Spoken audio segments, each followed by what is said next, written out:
ඒ අවබෝධය කරපු කෙනා ජනාධිපති වුණා. පම්බයාගේ නල්ල රජ කරනවා පම්බයටත් පණේනවා මේ කියන ප්‍රශස්තිය වලට. අපේ නිලියු කී දෙනෙක් බිල්ලට ගියාද ඔය ඇමතිවරයා. ඉතින් මේක මේ විධායක නිෂ්පාදනය කරේ ඉෂිනි වික්‍රමසිංහ. ඉෂිනි වික්‍රමසිංහ. කොහොම හරි මේ බාප්පවත් නැටෙව්වා නේද කුලාංගගේ පදේට. ඕ නැටුවා කියලානේ එතනදී මේ ඕවා ගැන හැදුවෙම මේ දැන් ওই හිරේ නෙමෙයි ඉන්නේ ලබන ආත්මෙත් හිරේ ඉන්න වෙන්නේ. ඒ වගේ මේගොල්ලන්ට මේ හිතක් පොකොත් තියෙන මිනිස්සුනේ. ගාල්ලේ උපනගරාධිපති වෙන්නේ කලින් පොහොට්ටු හිටපු නගරාධිපති. මේ වතුකරේ ඔය තොණ්ඩමන්ගේ බදුරුදින් එක්ක කුරුණෑගල හරිම සතුටුයි. හරිම සතුටුයි. මේ ජනාධිපතිවරයා කියවනේ අපි සුන්බුන් එකතු කරලා රජයක් හදන්නේ නැහැ කිව්වා. එතකොට මේ එකතු කරන්නේ සුන්බුන්ද? ටොනික් පියන්, බෝතල් මූඩි, රබර් රැට, යකඩ පටි, always back down අපේ ගම තමා. හැමදාමත් සාටර් වී ඉන්නේ අපි තමයි. ඔන්න ඕක තමයි කියන්නේ.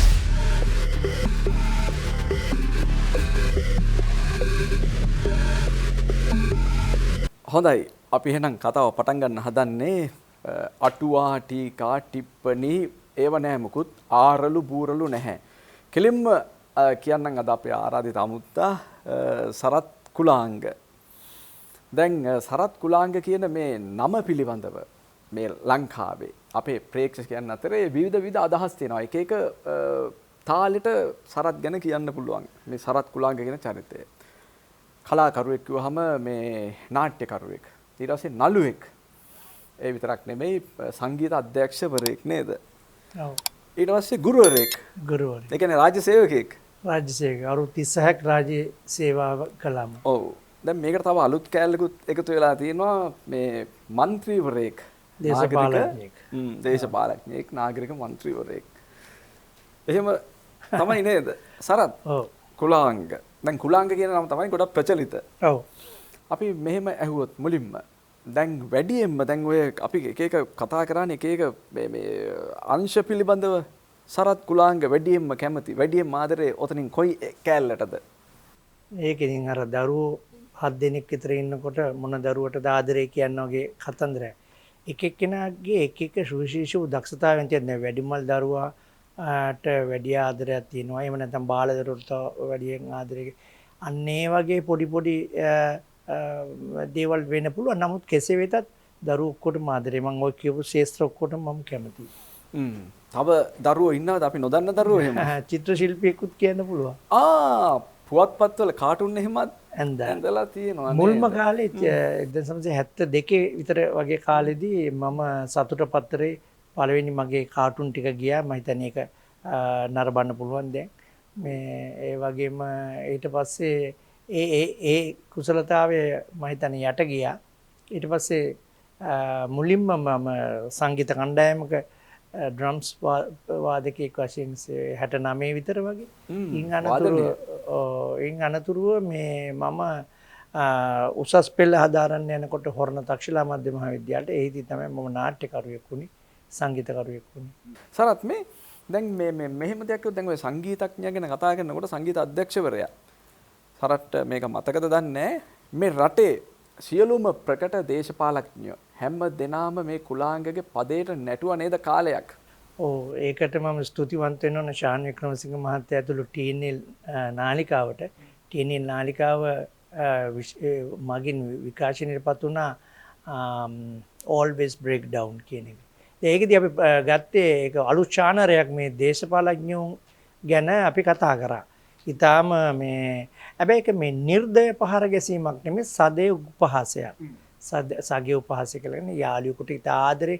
හැබැයි අපේ ඔය තියෙනව නේද මේ අපේ ජන නාට්‍ය ජන ශ්‍රුති වල සහ ජන නාට්‍යවල තියෙන උපහාසය සගේ උපහාසය එකේ නැහැ කොහිම තැනකවත් අපහාසය. ඒ අපි කරන මේ සගේ උපහාසය නිසා ගොඩක් දේශපාලඥයෝ අපි කෙරේ බොහොම මේ කියන කතන්දරේ කරේ අනුගත වුණා. හුඟක් අය හැදුනා. ඔව්. දැන් මේ සරත් කුලාංග කියන චරිතය දැන් මේ නාට්‍ය ඒ කියන්නේ නළුවෙක් කියමුකෝ අපි කියන්නේ කෙලින්ම නළුවා හැටියට ප්‍රේක්ෂකයා අතරට මට මතක මන් දන්නේ හරිද කියලා ඔය දූ දරුවෝ නාට්‍ය අර විරිඳු කියලා චරිතයක් ආවා. මතක ඇති. ඊට පස්සේ දැන් මෑත දේවලුත් තියෙනවා කතා කරන්නේ. ඉතින් එහෙම මේ ඒ කාලයෙන් පස්සේ තමයි always break down නේද? ඒකෙත් හඬ කැවුවා නේද? always breakdown එකෙත් මම අර ඇල්පේනිස් කියන චරිතයට සහ බින් කමාන්ඩෝ කියන චරිතය දෙක මම හඬ කැව්වා. සංගීතය නිර්මාණය කළා.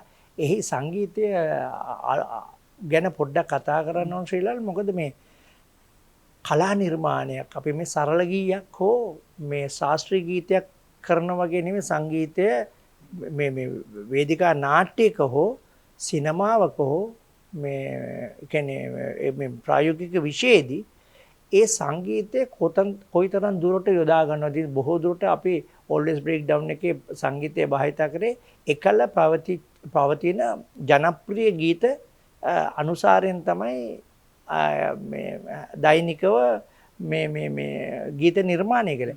හැබැයි මම සතුටු කියන්නේ එක් අවස්ථාවකදී එකම එක අවස්ථාවකදී ජිප්සීස් සංගීත කණ්ඩායමේ නායකයා සුනිල් පෙරේරා එනවා මේ always break down ගමට. එයා තමයි සජීවී චරිතයක් කියන්නේ අනිත් ඔක්කොම මෆර්ඩ්ස්. සිඤ්ඤෝර කාලේ නේද? සිඤ්ඤෝර කාලේ. එතකොට අපි තෝරාගත්ත ගීත දෙකක් සිඤ්ඤෝරේ ඒ ගීත දෙක. තෝරගෙන මම කිව්වා මේ සුනිල් අයියා අර ඕකේ මේ අපි ආපහු ප්ලේ කරන්න ඕනේ නෑ. ඕගොල්ලන්ගේ අර මේ මියුසික් ට්‍රැක් දෙක අරන් එන්න අපි එකට සින්දු කියන්නේ. සුනිල් අයියා නෑ. ඔයා මේකේ සංගීතය කරන්න වෙන විදිහකට. ඒ විදිහට මේ සින්දුව ගහලා දෙන්න කියලා තමයි ඒක. මොකද ඒ සුවිශේෂ වූ සංගීත භාවිතයේ තියෙන ඥානය එතුමාට තිබුණා. ඒ වගේම තමයි වික්ටරත්නායක මහත්මයාගේ ගීතයක් අපි මේකට භාවිතා කරන්න මම එතුමාගෙන් ඇහුවම එතුමා කිව්වා නෑ ඔයාට ඕන විදිහට කරගන්න එක ප්‍රශ්නයක් නෑ කියලා. මොකද අපි ඒ සංගීතය දැන් ගීතයක තියෙන මිහිරි බවට වශී වුණොත් අපි කියන්න යන අදහස එන්නේ නැහැ. ඒ ගීතේ මෙලඩියකට වශී වෙනවා. නෑ මට ඕන උනේ මෙලඩියකට වශී වෙන්නේ නෙමෙයි මේ කියන වචන වලට අර්ථකථනයක් දෙන්න. ඒක නිසා සංගීතය යොදනකොට භාවිත සංගීතයේදී වේදිකා නාට්‍යවල සහ ටෙල් නාට්‍යවල භාවිතා කරනකොට බොහෝම කල්පනාවෙන් භාවිතා කරන්න ඕන සංගීතය. ඔව් එතකොට දැන් සුනිල් අයියාගේ සිඤ්ඤෝරේ ගීතයත් කුලාංගගේ පදයට තමයි එතනදී ඒ සංගීතයට මැච් වෙන විතර. මොකද සුනිල් අයියා ගොඩක් එහෙම අවබෝධයක් තියෙනවා ඒ පසුබිම ගැන. බොහොම මේ සුහදව ඒ පටිගත කිරීම වලට දැන් බලයි මම මොකද්ද මේක මෙච්චර දන්නේ කියලා.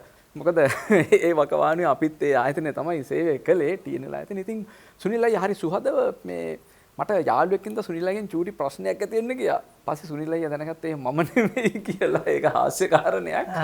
මේ කොහොම නමුත් මේ දැන් කුලාංග දැන් මෙතනදී මේ දැන් ඔය එක ගීතයකට පොඩි ප්‍රශ්නයක් ආවනේ දර මගේ කන කෑවෝ එකට මොකක් හරි වුණාද? එහෙම නැද්ද? ඒක අපි කැසට් එකට දැම්මේ නැද්ද කොහොම හරි? නෑ මම කැසට් එකට සම්බන්ධයක් නෑ නේද? මගේ මේ එතනදී මට ඉල්ලුමක් ආවා always break down එකට ආවා පිටින් ඉල්ලුමක් ආවා මේ ගීත 12ක් කරන්න ආයතනයකින් මටත් ගායනා කරපු ගීතනට සංගීත අධ්‍යක්ෂකවරයා වශයෙන් මම ඒකට කැමති වුණේ නැහැ. මම ඒකට කැමති වුණේ නැහැ. ලොකු මුදලකට ආවා බාරගත්තා. ලොකු මුදලකට ආවා මම බාරගත්තේ නැහැ. මොකද අපිට තියෙනවා නේද අපි නිර්මාණයකදී අපේ තියෙනවා එකිනෙකාට බැඳිච්ච බොන්ඩ් එකක් තියෙනවා. ඒ බොන්ඩ් එක මේ ඊටම වැදගත් වෙනවා මුදලට වඩා. අද මම මේ මුදල ගත්තන අද මට මෙහෙම කතා කරන්න බැරි වෙනවා. ඒ මුදලට කුලාංග පාවා දුන්නේ නැහැ. මොකද බැඳිලා ඒ ආයතනයක ඒ දේ කරද්දී ඒකම දිගටම ගියා. මේ දැන් මෙතන මේ ඔය එක එක ගීත ගහම හරි ජනප්‍රිය අර චිකින් බුම් බුම් ඒවා. දැන් ඔය මේ තේමා ගීතය ස්වතන්ත්‍රනේ ඒක. ඒක ස්වතන්ත්‍ර තේමා always break down always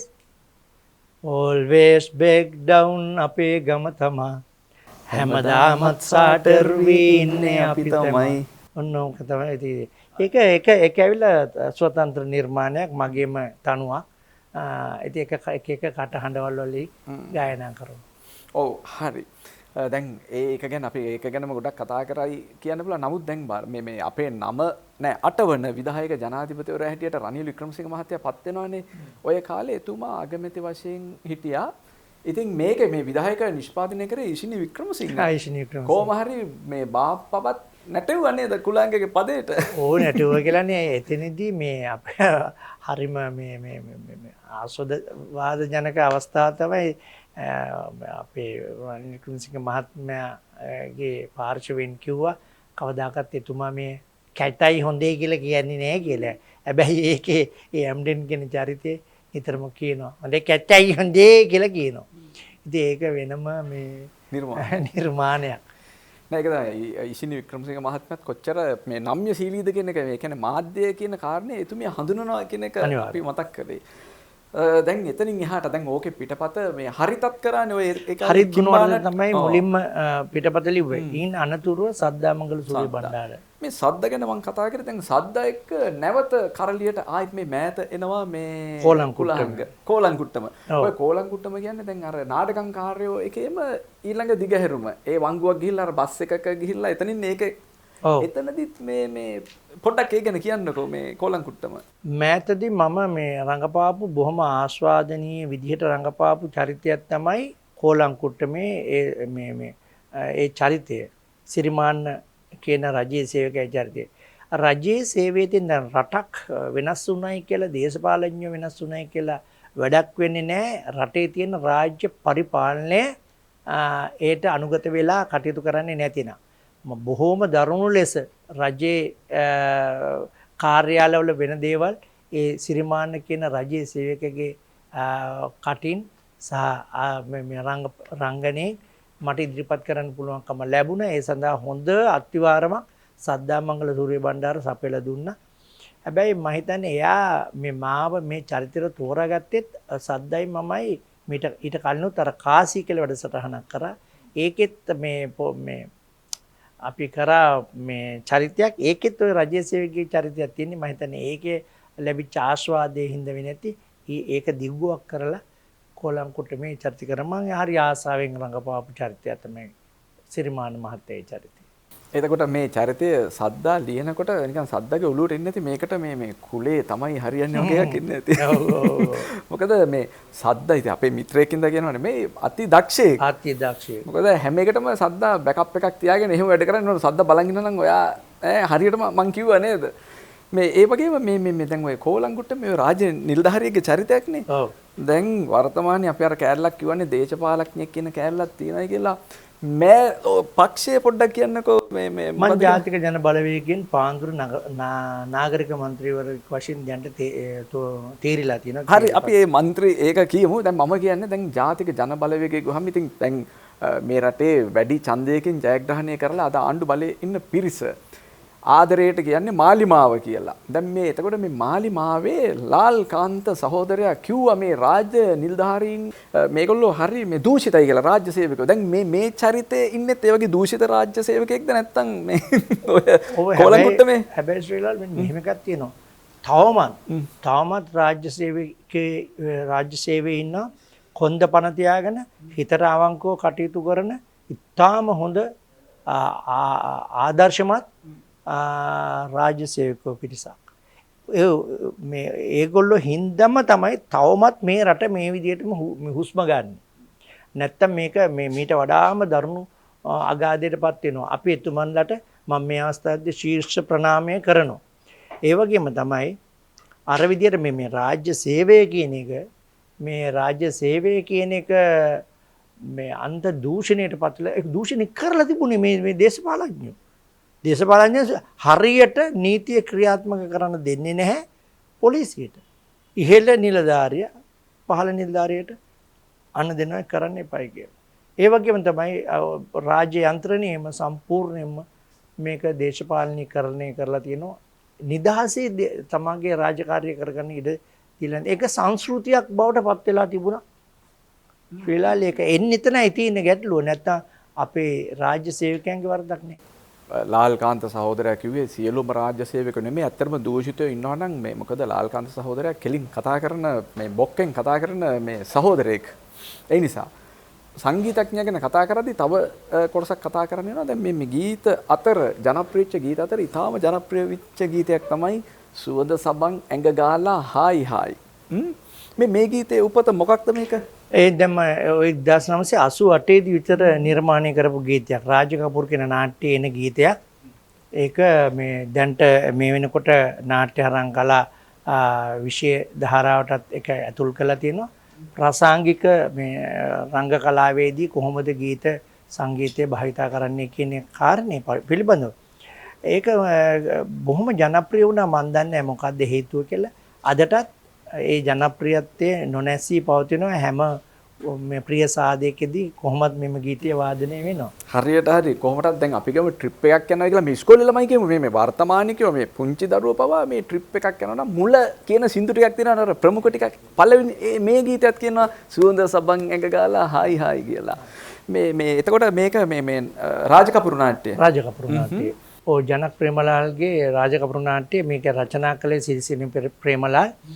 අපි 1988 දී මේක නිර්මාණය කළේ. නිකන් පොඩියට තාලේ පොඩක් අල්ලලා නිකන් සුවඳ සබන් ඇඟ ගාලා හායි හායි කුම්කලින්දින් දිය ඇදනාලා හැඩ වැඩ වෙන්න ඔයා ලස්සන සලු පළඳා එනවා ඔබව සොයන්. දැන් ඕකද මේ පළවෙනිම වේදිකාවට සංගීතය ඕකටද නෑ? මට පළවෙනි මුලින්ම වේදිකා නාට්‍යයක සඳහා සම්මානයක් ලැබුණේ 1976 දී. ඒක තමයි සමස්ත ලංකා කෙටි නාට්‍ය තරගයකදී හොඳම වේදිකා සංගීතයට කොක්සන්නිය කියලා ප්‍රේම කුමාර කරුණාරත්නගේ කොක්සන්නිය කියන වේදිකා නාට්‍ය සංගීත නිර්මාණය වෙනුවෙන් යෞවන සමස්ත ලංකා කෙටි නාට්‍ය තරගයේදී සම්මානයක් ලැබුණේ 77 දිත් හම්බුණා. දිග අඬුකාරයෙක් කියන වේදිකා නාට්‍ය. කොහොමත් වේදිකා නාට්‍ය සංගීතය කියලා කියන්නේ වෙනම කතාවක්. ඒක මේ තනුවක් දානවා වගේ එකක් නෙමෙයි. ඊට පස්සේ අපි අබුද්දස්ස කොළඹ කියන වේදිකා නාට්‍ය කරනවා. ඊට පස්සේ වේදිකා නාට්‍ය කීපයක්ම කරනවා. 88 දී තමයි ඔය මේ රාජකපුර කියන වේදිකා නාට්‍ය කෙරෙන්නේ. ඔව් පම්බේක රජනේ පම්බේක රජේ නම ඇත්තටම මේ කුලංග අපේ ලංකාවේ පම්බේෝ රජ වෙලා තියෙනවද නැත්නම් රජ වෙයිද එහෙම මොකද්ද? නෑ ඒක සංකේතයක් වගේද අපේ ජනක කතාවක් තියෙනවනේ මේ රජුරුව නැති වුණාට පස්සේ රජකමට සුදුස්සෙක් නැති වුණාම මංගලහස්ත රාජ්‍යව යවුණා. එයා ගිහිල්ලා එහාරේ සුදුස්සෙක් ළඟ දන ගහනවා. ඉතින් මේ මංගලහස්ත රාජ්‍යය තිරසනෙක් වුණත් උන්දට තේරෙනවා මේ හරියට කෙනෙක් නැහැ කියලා පම්බේක ළඟ දන ගහනවා. පම්බේවගේ නල්ලා රජ කරනවා. පම්බේටත් පණ එනවා මේ කියන ප්‍රශස්ති වලට. පහුගිය කාලේ මහරජාණනී කියලා මේ සින්දු හැදුවන්නේ. නිකම් මේ පම්බේ වගේ ඉන්න කට්ටිය රජවරු වුණානේ. ඉතින් ඒක තමයි අපි කියන්නේ මේ ඕනෑම පණ නැති කෙනෙකුට වුණත් ප්‍රශස්ති ගීත ගායනා කරාම පණ එනවා. අර වන්දිබට්ටේ වගේ කට්ටිය ප්‍රශස්ති ගායනා කරනවා. ඔව් එහෙම එකක් වුණේ. දැන් හැබැයි රට නිවැරදි තැනට ඇවිල්ලා තියෙනවා. දැන් ඔය මේ මහරජාණනී වගේ මොකක් හරි එහෙම දෙයක් කළා කුලාංකටත් එන්න තිබුණානේ ටිකක් එහෙම තැනකට මුදල් අතින් මං කියන්නේ කලාවෙන් අති දක්ෂයෙක් මං කියන්නේ ටිකක් ඔය ඔව් දැන් ඒක කියන්න ඕන ශ්‍රී ලංකාව මතු කරපු එක හොඳයි 2005 දී මම තමයි මුලින්ම කිව්වේ මේ හෙල්පින් හම්බන්තොට කියන ව්‍යාපෘතිය හරහා සුනාමි ව්‍යාපෘතිය හරහා මුදල් අවභාවිතා කරලා තියෙනවා මේ හොඳ නෑ කියලා. නමුත් අන්තිමට සිද්ධ වුණේ ඒ අවබෝධය කරපු කෙනා ජනාධිපති වුණා. එදා සිට මට 2005 සිට මේ දක්වා ජාතික රූපවාහිනිය ස්වාධීන රූපවාහිනිය ওই දෙකේම මගේ කිසිම දෙයක් දොර වැහුණා. දොර වැහුණා. ඉතා නිර්දය ලෙස අර තර්ඩ් බෙල් නැවැත්තුවේ ඒ කාලේද? තර්ඩ් බෙල් නැවැත්තුවේ ඒ කාලේ. තර්ඩ් බෙල් කියලා ඉතා හොඳ වැඩසටහනක් මම කරගෙන ආවා වේදිකා නාට්‍ය සඳහා. ඒ වැඩසටහන සම්පූර්ණවත්වයි. ඉතින් එදා සිට මේ දක්වා ওই ප්‍රධාන ආයතන දෙකේදීම මම මගේ මුකුත් එහෙම විකාශනය වෙන්නේ නැහැ. මරණට පස්සේ විකාශනය කරන්න ඕනෙත් නැහැ. අපි කතා කරන්නේ සුවඳ සවන් ඇඟ ගාලා හායි හායි. දැන් ඊට කලින් නාට්‍යයක සංගීතය අධ්‍යක්ෂණය කරා කියන්නේ කොක්සන්නිය කියලා සම්මාන ගත්තා කියන්නේ මේ කොක්සන්නියේ කක්කුට්ටෙක් කුඩමැස්සෝ දෙන්නෙක් සහ කොකෙක් ඉන්නවා. සිරිමල් කොතලාවලද හිටියේ කොකාට. එතකොට මේ ඔන්න ඒක තමයි කියන්නේ සරත් අර ගහට ගහක් මොරටුවේදී මුණ ගැහෙනවා වගේ දැන් අර ඕල්වෙස් බ්‍රේක් ඩවුන් එකේ අපිට තියෙන වගේ සම්බන්ධයක් මේකෙත් කොනක් තියෙනවානේ. කුලාංග තමයි හොඳම සංගීතයට හිමි සම්මානය ලබා ගන්නේ කොක්සන්නිය. ප්‍රේම කුමාර කරුණාරත්න මහතා මේ නාට්‍ය දෙවන නිෂ්පාදනය කරද්දී මම ඒකේ කුඩමැස්සට රඟපෑවා. ඔව් ඊට පස්සේ නිෂ්පාදනය කරා. එතකොට මෙතනදී කවර දඬු බෙරේ කියන සංගීත වාදනය කරා නේද මේකෙදී? නෑ මම ඔය දෙවෙනි නිෂ්පාදනයේදී මගේ සංගීතය නෙමෙයි භාවිතා කරේ. මම කරේ අසම්මත සංගීත බලන කිසිම සම්මත භාණ්ඩයක් නැතුව මම ඔය ටොනික් පියන් බෝතල් මූඩි රබර් රැට යකඩ පටි උණ බම්බු වගේ උණ හරි ගත්තද නෑ උණ බම්බු ඒ වගේ වලින් තමයි මම මේක සංගීතය නිර්මාණය කළේ. ඒ දෙවෙනි නිෂ්පාදනයේ මම දන්නේ මොකක් වුණාද කියලා. කොහොම හරි දෙවෙනි නිෂ්පාදනයේදීත් කිව්වා මේකේ අපේ මුල් සංගීතය කරේ මේ සරත් කුලාංග අපි ඉතින් ඒ ශෛලිය රැකගෙන තමයි කියලා අලුත් ළමයි දාලා මියුසික් කරේ. ඉතින් එතනත් මටත් පොඩි ආඩම්බරයක් තියෙනවා. අපේ ප්‍රවීණ සංගීත අධ්‍යක්ෂවරයෙක් සම්මාන ගත්තු නාට්‍යයක දෙවෙනි නිෂ්පාදනයේදී නළුවෙක් හැටියට. හරිම සතුටුයි. හරිම සතුටුයි. හරි එතකොට දැන් මේ කුලාංග කියන චරිතය වේදිකාවේ ඊට පස්සේ වේදිකාවේ තවත් ගීත ජනප්‍රිය වුණා නේද ඔබේ? ඔබ සංගීත අධ්‍යක්ෂණය කරපුවා ඉතාම ජනප්‍රිය වුණා නේද? ඔව් මා විසින් නිර්මාණය කර සංගීතය සැපයුණු ගීත 20ක් අඩංගු කළා. වේදිකා නාට්‍ය ගීත කංකලු නළු ගී කියලා මම වෙනම ගීත වේදිකා නාට්‍ය 8ක ගීත එකතු කරලා CD එකක් මම කරා. ඒව කරන්නේ මේ ශ්‍රී ලාල් මේ විකුණල්ලාන්න ආර්ථික වාසිය සඳහා මේවා කොහේ හරි තැම්පත් වෙනවා. ඒක ඊටාම වැදගත් වෙනවා මේ අනාගත පරම්පරාව රිසර්ච් කරන්න ආරම්භව වේදිකා නාට්‍ය සංගීතය කියන්නේ මොකක්ද කියන එක. ඒක මේ නාට්‍යත් එක්ක කොච්චර බද්ධ වෙලා තියෙනවද කියන එක. ඒ වේදිකා නාට්‍ය ගීතයක් හරිනම් වෙනම අරන් රස විඳින්න බෑ. ඒක වේදිකා නාට්‍යත් එක්කම බද්ධ වෙලා තියෙන්න ඕන. එහෙම එකක් තියෙන. ඉතින් අපි වෙන වෙනම මේ එළියට අරන් රස විඳින තැනුත් තියෙනවා. නමුත් මේක වඩාම රසවත් වෙන්නේ වේදිකාව තුල ඒ අවස්ථාවට උචිත පරිද්දෙන් මේක වාදනය ගායනය වුණොත් විතරයි. ඔය වේදිකාවේ කියන්නේ පොඩ්ඩක් හයි පිච් වගේ කියන්න ඕනද? කෑ ගහලා එහෙමද? ඔව් සාමාන්‍යයෙන් එහෙමම කියලා නෑ වේදිකාවේ නාට්‍යය තුල මේ නාට්‍ය පිච් එකක් තියෙනවා. මේ දෙබස් කියන පිච් එකක් තියෙනවා. ඒ පිච් එක හඳුනා ගන්න ඕන සංගීතඥයා. හඳුනා ගන්න ඕන සහ නාට්‍යයේ ඒ අවස්ථාව හඳුනා ගන්නත් ඕන. ඒ වගේම තමයි මේ සාමාන්‍ය සරල ගීතයක් කරන වගේ නෙමෙයි වේදිකා නාට්‍ය ගීතයක් කියලා. මේ ගීතේ එන්නේ ඉස්සෙල්ලා අවස්ථාව හඳුනා ගන්න ඕන. ගීතයට මේක ප්‍රවිෂ්ඨ වෙන එක හඳුනා ගන්න ඕන. ගීතයේ අවසානයේදී වෙන මේ මූඩ් එක හඳුනා ගන්න ඕන. මේ කොන් දෙක හඳුනාගෙන තමයි ගීතයක් නිර්මාණය කරන්න ඕන. අනිත් මම ශ්‍රී ලාල් කියන්නේ අබුද්දස්ස කෝලම කියන වේදිකා නාට්‍ය සඳහා මට යෞවන සම්මාන 1983 දී ලැබුණා.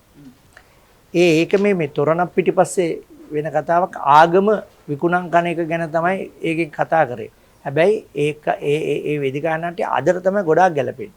පුදුම විදියට අපි මේ ආගම විකුණන් කරනවනේ. ඒක. ඉතින් ඒක තැනක තියෙන මේ කණ්ඩායම ගිහිල්ලා පින් කැටේ කඩන්න යන්නේ. ඒකට මම වාදනය කරපු වාදන ඛණ්ඩේ තමයි තුන්සරණේ ගැලපෙන්නේ නෑනේ. මේ හොරෙන් ගිහිල්ලා පින් කැටේ කඩන්න යනකොට ගහන්න උන භයංකාර එහෙම එකක් මං ගැහුවේ නෑ. මං ගැහුවේ අර හොර නෑවෙන් දුන්නන්තරනේ. එතකොට අර අන්ත දෙකක් මේක එකක් මේක එකක්. මේ දෙක අන්ත දෙක වැඩක්. මේ දෙක එකට මික්ස් වුණාම මිනිසුන්ට ගාල එකක් කියනවා අනේ ඉතින් ඒකට ඇරෙන්න වෙන මොකද්ද සංගීත වාදනය? ඒක තමයි එතන කියන්නේ දැන් තුන් සරණේ යනවා ඒ රිද්මය දීලා අරක දන්නේම නැතුව කොල්ල කනවා. මේ ආගම නාමයෙන් කොල්ල කනවා. නාමයෙන් කොල්ල කෑම. ඉතින් මේ දැන් වේදිකා අපිට මේ දේවල් ගොඩක් කතා කරන්න ගියොත් මේ අපේ තියෙන කාලය ඇතුළත අපි මේ පොඩ්ඩක් දැන් අර අපි කතා කරේ මේ කෝලං කුට්ටම ගැන ඊට අමතරව දැන් අපි කියමුකෝ ටිල් නාට්‍ය වල ටිකක් ඔය තියෙන මතකයන් ටිකක් කියමු. මම දැන් මේ වෙනකොට ටිල් නාට්‍ය 100කට ආසන්න ප්‍රමාණයක් රඟපාලා තියෙනවා. ඉතින් ආසාවෙන් රඟපාපු ඒවා තමයි දූදරු විරුදුකාරයාගේ චරිතය. ඒ වගේම තමයි බර්මින් ලයිලි ෆෙනෑන්ඩුගේ තිබුණ ස්වර්ණකින් කියන කල අමුතුම චරිතයක් මට හම්බුණා. ඒ චරිතයට මම කැමතියි. ඒ වගේම තමයි මේ මෑතකදී හම්බෙච්ච ඔය කෝලංකුට්ටමේ මේ සිරිමාන්න කියන රාජින්දාරය කැරක්ටරට ඒ වගේ චරිත තියෙනවා. ඉතින් ගොඩාක් දුරට ලැබෙන්නේ හුදු නිකම් මේ සරල චරිත තමයි. ඉතින් ඒවා අපි පවත්වාගෙන යන්න කරගෙන යනවා. හැබැයි මේ දවස්වල චිත්‍රපට කීපයක රඟපානවා. ඉතින් මම ඒ ගැන සතුටුයි කියන්නේ ෂෝන් මැක්සිමස් දිසානායක කියන එතුමා ඇවිල්ලා මේ හියුබර්ට් දිසානායක කියන ප්‍රකට කවියාගේ මේ පුතෙක්.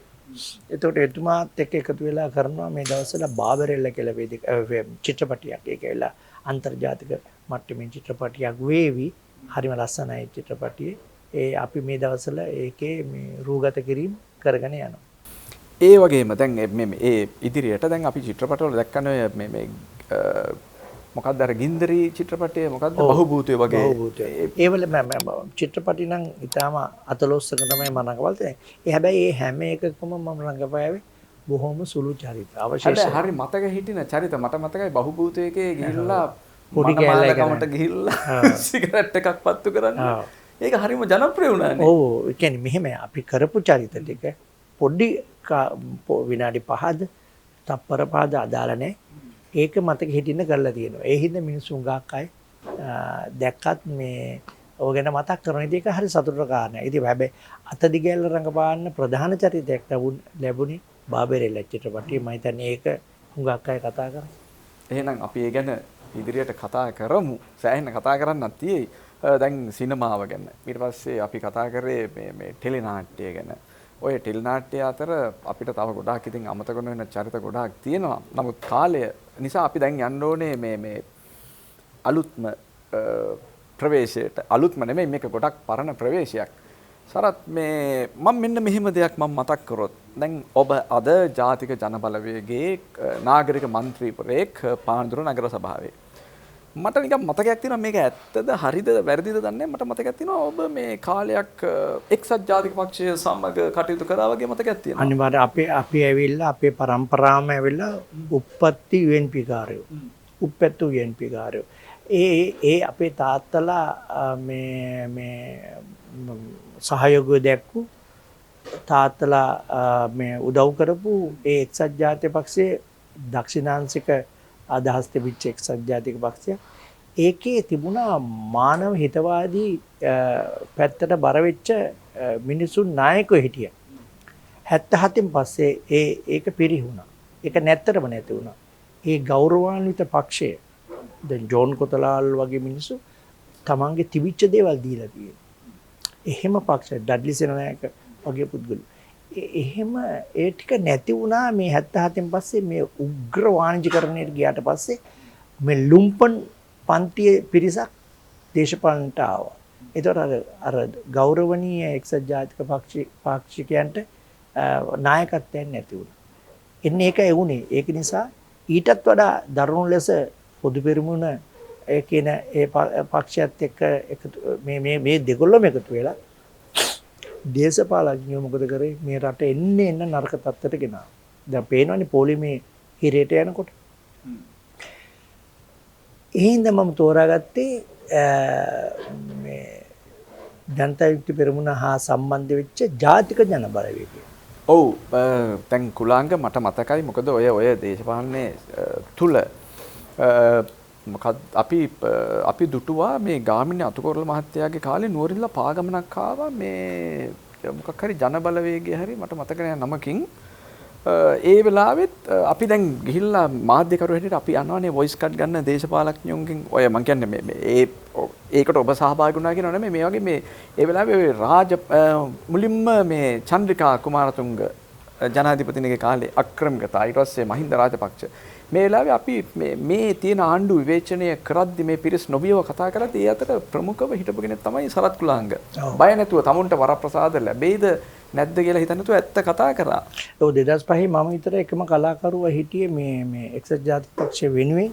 මොකද කරේ එක්සත් ජාතික පක්ෂය ඔච්චර මේ කැප කරලා? නෑ මට මුකුත් ලැබෙන්න ඕනේ නැහැ. නමුත් ඒගොල්ලෝ හරියට කරේ නෑ. අන්න ඒක නෙවුනේ. ඒගොල්ලෝ රටට කරෙන්න ඕන දේ කරේ නෑ. හැබැයි මම ආපහු හැරිලා බලනකොට ශ්‍රී ලාංකික ආණ්ඩුවෙන් 7-5ක් මං අරන්නේ කිසිම වරප්‍රසාදයක් වරදානයක් අරන්නේ මේ වෙනතේ ඒක මට ගෞරවනීය විදියට මතක් කරන්න පුළුවන්.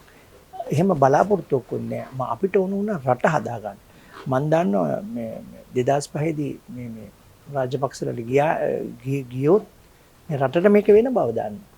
ඒ වෙලාවේ නොගියා නම්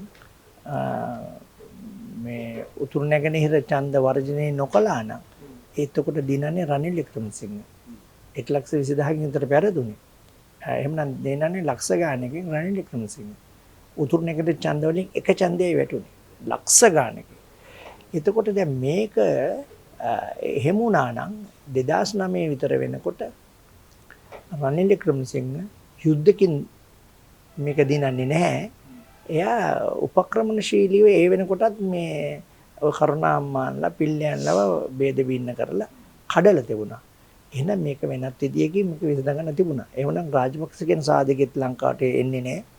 රනිල් වික්‍රමසිංහ කියන සාධකෙත් මේ වෙනකොට නැති වෙනවා. එහෙනම් අපිට අලුත් ගමනක් යන්න තිබුණා. ඒක මම 2005 ඉඳලම දැකපු දෙයක්. ඔය උතුරු නැගෙනහිර ඡන්දයට මේ කියන්නේ ඡන්ද වර්ජනයක් නෙමෙයි උනේ එතන මේ බය කරලා එහෙම දෙයක් මුදල් ගන්න බය කළා නෙමෙයි 2005 දී ඔය ඒක තමයි මම කිව්වේ මේ අර හෙල්පින් හම්බන්තොට ඒ ගිනුම සිරිලිය account එකට දාලා සිරිලිය ගිනුම හරහා තමයි උතුරු නැගෙනහිරට යවුවේ ප්‍රභාකරන් එක ගිවිසුමකට. ගිවිසුමේ කොන්දේසි දෙකයි එකක් මේ රාජපක්ෂලට ගහන්නේ අනිත් එක තමයි උතුරු නැගෙනහිර ඡන්ද වර්ජනය කිරීම. ඒ සල්ලි දුන්නේ මේ ප්‍රහාරක බෝට්ටු ගැනීම සඳහා. මේ සල්ලි ටික අරන් ගියේ ටිරාන්නලස්, බැසිල් රාජපක්ෂ සහ ශ්‍රීපති සූර්යරාජ්‍ය. මේ ගැන සරත්ෙන් සිල්වා පැහැදිලිව එයාගේ ප්‍රකාශනයේදී කියලා තියෙනවා. ඉතින් බලන්නකෝ දැන් මේ කාවද රවට්ටලා තියෙන්නේ කියලා. මේ තරම් විනාශයක් වෙන්නේ නැහැ. ඒ වෙලාවේ 2005 දී මේ සාධකේ නැති වුණා. ඒ සාධකය ඒ ඉතිහාසයේ දේශපාලන ඉතිහාසය වෙනස් වෙච්ච තැන් බොහොම අවාසනාවන්ත විදිහට. දැන් වර්තමානයේ තුල ජාතික ජනබලවේගය ක්‍රියාත්මක වෙන ආකාරය දැන් අපි දකිනවා මේ අහිංසක ලෙඩ්ඩුන්ගේ මේ එන්නතට මේ බෙහෙත් වලට මේ ලුණු මිශ්‍ර කරලා වතුර මිශ්‍ර කරලා තමයි දැන් ඔය කෙහෙලිය රඹ කැල්ල මේ පරම්පරාව පිටින් මේගොල්ලෝ හිරගත වුණා. දැන් වෙන දේශපාලනයට කරනවා පරම්පරාවල් පිටින් පිටරට යනවා. දැන් මේගොල්ලෝ පරම්පරාවම ඔක්කොම හිරගත වෙන ගතියක් පේන්න තියෙන්නේ. ඔය ඒ විතරක් නෙමෙයි අපි දන්න දේවල් තියෙනවනේ. මේ රාජ්‍ය ඇමතිවරයා රාජ්‍ය මන්ත්‍රීවරයා මේ ඇමතිවරයා වශයෙන් ඉඳියදී එතුමා මේ රූපවාහිනියෙන් සහ ITN එකේ විකාශනයෙන් ටෙලිනාට්‍ය වලින් එක ටෙලිනාට්‍යකින් රුපියල් 50000 ගන්න ඒගොල්ලෝ අය කරලා. ඕ නිෂ්පාදකවරු ඕන තරම් ඉන්නවා. ඕනනම් කියන්න පුළුවන් ඇවිල්ලා. එතුමා ඒ කියන්නේ මාධ්‍ය ඇමති වෙලා ඉන්න කාලේ. මාධ්‍ය ඇමති වෙලා ඉන්න කාලේ ඕන තරම් ඉන්නවා කියන කට්ටිය. ඉතින් ඕවා ගැන හැදුවොත් එම මේ දැන් ওই හිරේ නෙමෙයි ඉන්න වෙන්නේ ලබන ආත්මෙත් හිරේ ඉන්න වෙන්නේ. ඒ වගේ මේගොල්ලන්ට මේ හිතපොප තියෙන මිනිස්සු නෙමෙයි. හිතපොප තියෙන මිනිස්සු මෙහෙම කරන්නේ නැහැ. එහෙම නැත්තම් අපේ නීලියෝ කී දෙනෙක් බිල්ලට ගියාද ඔය ඇමතිවරයාට? ඔව් අර කකුලක් එකපාරක් කඩාගෙන මේ අර උඩින් නැගිට කියලා වෙනද? අපි ජනතා සේවය කරන්න ගිහලා කකුල කැඩුනා. සමහර ටෙලිනාට්‍ය විකාශනය කරවා ගන්න නිලියව දෙන්න ඕන බිල්ලට. එහෙම තත්ත්වයක් තිබුණේ. ඉතින් එහෙම තත්ත්වයක්. ඒ කියන්නේ යාට මේ මොකද්ද ලිංගික අල්ලසක් වගේ? ලිංගික අල්ලස් තියුනේ. ඔව් මේ මොනතරම් ඒ ගැන තියෙනවා සාක්ෂි සාධක. ඉතින් ඕවා ගැන කතා කරන් ගියොත් මේගොල්ලෝ තව ලබන ආත්මෙත් හිරේ ආත්ම දෙක තුනක් තව හිරේ ඉන්න වෙන්නේ. ඒක නිසා මේ සංස්කෘතිය නැතිවීම සම්බන්ධව එක අතකට මට හරිම සතුටුයි. දැන් අඩුම ගානේ මොකුත් නොවුනත් හොරකම සහ වංචාව කියන එක දැන් ඒ ඉහළ ඉඳලම පල්ලෙහාට එක වෙන්නේ නැහැනේ. අපි දන්නවා අපි නාගරික මන්ත්‍රීවරු වශයෙන් ඉන්නකොට කොච්චර වැඩ ප්‍රමාණයක් තියෙනවද කරන්න කියන්නේ. ඔය නාගරික මන්ත්‍රීවරු වශයෙන් ඉන්නකොට කියනකොට මට කාරණයක් අහන්න හිතෙනවා මේ කමන්නේ කාරණේ ගිලින්නකෝ. නෑ අපිට එදිනෙදා දෛනිකව එනවා වැඩ ගොඩාක් එනවා කරන්න. ඉතින් මම හිතන්නේ ඒක සාධනීය විදියට මිනිසුන්ට මේ පළදායී විදියට ඉෂ්ට කරන්න අපි බැඳී සිටිනවා. හැබැයි අපිට ස්වේච්ඡාවෙන් සතපහක්වත් අපි අරගෙන නෙමෙයි අපි අපිට ලැබෙන පඩියත් අපි ඒක අරමුදලකට බැර කරනවා. සතපහක්වත් නෑ ෆොටෝකෝපිය ගහන්නෙත් අපේ සල්ලි වලින්. සතුටුයි ඒක. ඔව්.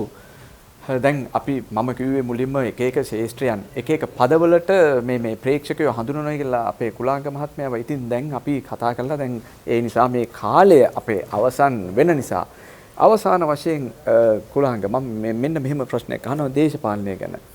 ඒ කියන්නේ දැන් අපි දැන් ඇතරම මේ හොරු වල්ලලා මේ දේවල් සිද්ධ වෙනවා. මේ කියපු දැන් ඔය අලුතෙන් හෙළි කරපු කාරණාත් එක්ක අපිට පුදුම හිතෙනවා මෙච්චර මේ පිළිකුල් සහගත දේවල් මේ දේශපාලඥයෝ කරාද කියන කාරණේ. ඉතින් මොකද ලිංගික අල්ලස් දෙන්න වෙනවා නම් මේ ටෙලිනාට්‍යයක් දාගන්න මාධ්‍යමතිට කොච්චර අවාසනාවක්ද. දැන් අපි ඒ නිසා අපි ඒ తত্ত্বය පහව යන ගමන් මෙන්න මෙහෙමයි. දැන් ජාතික ජනබලවේගයට චෝදනාවක් තියෙනවා. මම ඒක අහන්න කමක් නැද්ද? මොකද ඔබ නාගරික මන්ත්‍රීවරයෙක් නිසා. දැන් මේ නගර සභාවේ දැන් පහුගිය ටිකේ දැන් බල පෙරලියක් සිද්ධ වුණා. දැන් කොළඹ විපක්ෂය එකතු වෙලා බලේ අල්ලන්න ගියා. නමුත් මේක මාලිමාව විසින් කොළඹ නගර සභාවේ බලය අත්පත් කරගත්තා. එතකොට දැන් මෙතනදී තියෙන මේ විවේචන මම කියන්නේ මං කියනේව නෙමෙයි මේ මාධ්‍යවල ජනතාව කියන දේවල්. ඉතින් ඒකට අපි සාධාරණ උත්තරයක් දෙමු. දැන් මෙතන මේ ජනාධිපතිවරයා කියවන අපි සුන්බුන් එකතු කරලා රජයක් හදන්නේ නැහැ කිව්වා. එතකොට මේ එකතු කරන්නේ සුන්බුන්ද කියලා අහනවා. එතකොට කලින් තව മന്ത്രിවරයෙක් කිව්වා මේ ස්වාධීන ලෙස මේ හොරු තමයි එන්නේ කියලා. එතකොට මේ ස්වාධීන කට්ටිය මේකට ගන්නකොට හොරු නෙමෙයි වෙනවද කියලා ඇහුවා. ඒ වගේම දැන් කොළොන්නාවේ අපි දැක්කා සජබේ മന്ത്രിවරයෙක් ඊට පස්සේ දැන් ඔය සහබන්දු මේ ගාල්ලේ උපනගරාධිපති වෙන්නේ කලින් පොහොට්ටුවේ හිටපු නගරාධිපති. ඒ වගේම මේ වතුකරේ ඔය තොණ්ඩමන්ගේ පිරිස එක්ක එකතු වෙලා එතන බලය අල්ලනවා බදුරුදින් එක්ක කුරුණෑගල. එතකොට මොකක්ද මේගොල්ලොන්ට මේ කියන්නේ මේ හොරු එක්ක නේද මේ වැඩ කරන්නේ කියලා දැඩි චෝදනාවක් තියෙනවානේ. මම අර කලිනුත් කියවන්නේ රජයේ සේවකයෝ ගැන කතාවේදී රජයේ සේවකයෝ ඉන්නවා ඊටාම ගෞරවනීය විදියට මේ වැඩේ කරන යන අයත් ඉන්නවා අර හොරුත් ඉන්නවා. ඒක කරන්නේ නැති අයත් ඉන්නවා. ඔය මම හිතන්නේ ජාතික ජනබලවේගයත් එක්ක එකතු වෙනවා නම් එකතු වෙන්නේ ඇත්තේ හෘද සාක්ෂි අනුව දන්නවා වෙන එකකට සම්බන්ධ වෙලා ඒගොල්ලන්ටත් අනාගතයක් නැහැ කියන එක. ඒ මිනිස්සු මේ සීදී විහානි කරගන්න අකමැත්තෙන් මෙහෙම එකතු වුණා වෙන්න පුළුවන්. ඒ ගැනත් හිතන්න ඕන. ඒ කෙසේ වෙතත් වඩා ඵලදායි වැඩි ආසන සංඛ්‍යාවක් ජයගත්ත පක්ෂයත් එක්ක එකතු වෙන ඇරෙන්නේ වෙන මොකද්ද කරන්නේ? වෙන මොකද්ද කරන්නේ? දැන් ඒගොල්ලන්ට විපක්ෂයට ඩීල් දාන්න සල්ලි නෑනේ දැන්. සල්ලි යාර හොරකම් කරන්න සල්ලි දැන් හම්බෙන්නේ නෑනේ අතේ සල්ලි නෑ. ඔව් දැන් ඩීල් කතාව කියන මේ ආණ්ඩුව ඩීල් දානවා කියලා ඒක ඩීල් දාන සතවක්ක් දීලා ගන්න කට්ටිය අපිට සල්ලි නෑ. ඔය මේ එහෙම ඩීල් ගන්නතක එහෙම ඒ වැඩකුත් නෑ. අපි තීරුම් අරගෙන එයාටත් වැඩක් අපිට විපක්ෂ කෙනෙක් ස්වාධීන කෙනෙක් මේකත් අපිත් එක්ක එකතු වෙනවා නම් එකතු වෙන්නේ නැත්තේ එයාටත් වැඩක් කරගන්න පුළුවන් වෙන්නව නේ. දැන් මේ නගර සභාවේ එයාගේ කොට්ටාස එයාටත් මිනිස්සුන්ට වැඩක් කරගන්න ඕන නම් අනිවාර්යයෙන් මේකට හේතු වෙන්නේ නැතුව වෙන කරන්න දෙයක් නැහැ. ඒ හේතු වෙන්නේ වෙනවා. ඉතින් මම හිතන්නේ ඒ කණ්ඩායම එකතු වෙන්නේ නැත්තේ ඒගොල්ලන්ගේ අනාගතය ගැන හිතලා වෙන්නේ පුළුවන්. හොඳයි. එහෙනම් මේ පුනරුදය උදා වේවා කියලා කුලාංගලාගේ සහ මේ ඒ දේශපාලනේ නිරත වෙලා ඉන්න මාලිමාවේ සියලුම දේශපාලඥයෝ මේ බලාපොරොත්තු වෙන ඒ රට ගොඩනගන්න ධෛර්යය ලැබේවා කියලා අපි ප්‍රාර්ථනා කරන්නේ අවංකවම මේ රටේ පුරවැසියෝ හැටියට.